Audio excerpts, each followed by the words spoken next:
Question number 1. Assam Women's University is located in Assam মহিলা বিশ্ববিদ্যালয় ক'ত অৱস্থিত? শুদ্ধ অপশ্যন হ'ব option B Jorhat. Question number 2. Who was given the title of Rasaraj to Lakshminath Bezborua? Lakshminath বেজবৰুৱাক কোনে ৰসৰাজ উপাধি প্ৰদান কৰিছিল? শুদ্ধ অপশ্যন হ'ব অপশ্যন এ অসম সাহিত্য সভা। Question number 3. Who appoints the chairman of the Assam Public Service Commission? Assam লোকসেৱা আয়োগৰ অধ্যক্ষক কোনে নিযুক্তি দিয়ে? শুদ্ধ অপশ্যন হ'ব অপশ্যন চি ৰাজ্যপাল। Question number 4. On which day is World Rhino Day celebrated? কোন তাৰিখে বিশ্ব গড় দিৱস উদযাপন কৰা হয়? শুদ্ধ অপশ্যন হ'ব option D 22 September. Question number 5.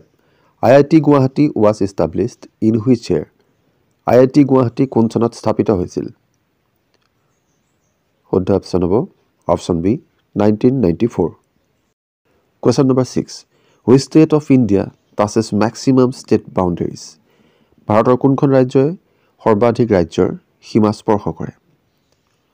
শুদ্ধ অপশ্যন হ'ব option C Uttar Pradesh. Question number 8. What is the total number of high courts in India? ভাৰতৰ উচ্চ ন্যায়ালয়ৰ মুঠ সংখ্যা কিমান? শুদ্ধ অপশ্যন হ'ব option C 25 25খন। Question number 9. Which one is the oldest high court in India? ভাৰতৰ আটাইতকৈ পুৰণি উচ্চ ন্যায়ালয় কোনখন?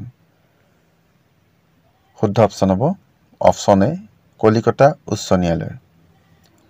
Question number 10. Who was the greatest poet of the Gupta period? গুপ্ত যুগৰ শ্ৰেষ্ঠ কবি কোন? শুদ্ধ অপশ্যন হ'ব option C Kalidas. Question number 11. When was the first session of Lok Sabha held? লোকসভাৰ প্ৰথম অধিৱেশন কেতিয়া অনুষ্ঠিত হৈছিল? শুদ্ধ অপশ্যন হ'ব option B 13 May 1952. Question number 12. Which state has the highest number of representatives in both the houses? দুইখন সদনতে কোনখন ৰাজ্যৰ সৰ্বাধিক সংখ্যক প্ৰতিনিধি আছে? শুদ্ধ অপশ্যন হ'ব option A Uttar Pradesh. Question number 13. What is the name of the wind speed measuring device? বতাহৰ গতিবেগ জোখা সঁজুলিটোৰ নাম কি? শুদ্ধ অপশ্যন হ'ব option B এনিমোমিটাৰ। Question number 14. Who is the first Indian woman to swim across the English Channel? English channel সাঁতুৰি পাৰ হোৱা প্ৰথম ভাৰতীয় মহিলা কোন? শুদ্ধ অপশ্যন হ'ব option B Arati Saha. Question number 15. Where is the Cultural University of Assam located? Assam সাংস্কৃতিক বিশ্ববিদ্যালয় ক'ত অৱস্থিত? শুদ্ধ অপশ্যন হ'ব option B Majuli. Question number 16. When was the Assam Sahitya Sabha established? Assam সাহিত্য সভা কেতিয়া প্ৰতিষ্ঠা হৈছিল? শুদ্ধ অপশ্যন হ'ব অপশ্যন বি 1917 1917 চনত। Question number 17. When did Assam Panchayat Raj Act was passed? Assam Panchayati Raj আইন কেতিয়া গৃহীত হৈছিল? শুদ্ধ অপশ্যন হ'ব option D 1948. Question number 18. Who was the first Speaker of Assam Legislative Assembly? Assam বিধানসভাৰ প্ৰথম অধ্যক্ষ কোন আছিল?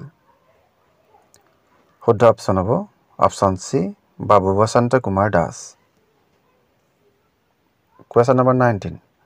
When did the capital of Assam was shifted from Shillong to Dispur?